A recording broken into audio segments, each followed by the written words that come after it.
Hi guys, pupunta kami ni Ava sa bangko. May lang asikasuhin doon. Tapos, saan ba tayo pupunta pagkatapos sa Ava? Sa isa pang Mandami pa pala. Tapos gusto kong magpunta ng may bibilhin lang ako. Kasi yung friend ko dito nagpaplano kami mag New Year together. Sasalubungin daw namin yung New Year. Hindi ko lang alam kung kaya ba na yung 1-year-old ko makakatulog ba yan, Diyos ko. Alam mo, may mga yung ibang bata hindi nakakatulog pag hindi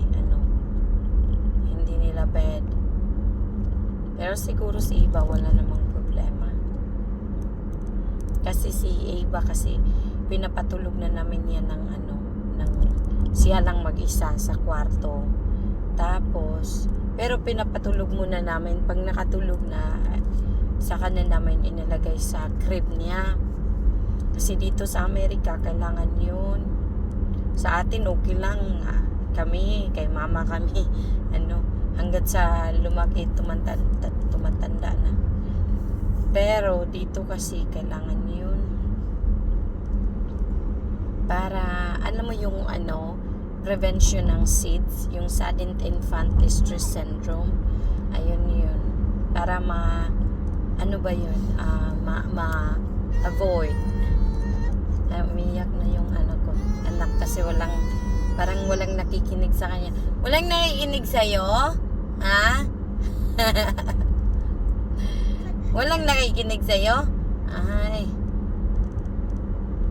Ang dami pa naman nating puntahan. Nag-work kasi ako kagabi, guys. Tapos, pagkagising ko,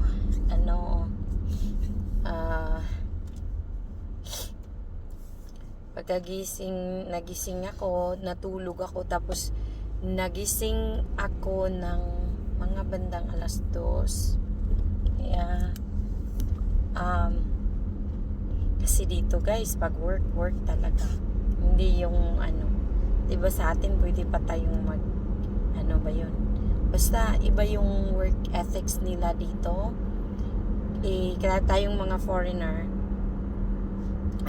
sasabayan din natin, kailangan din. Tsaka pag sila, pag work talaga, pag gala naman, ayan.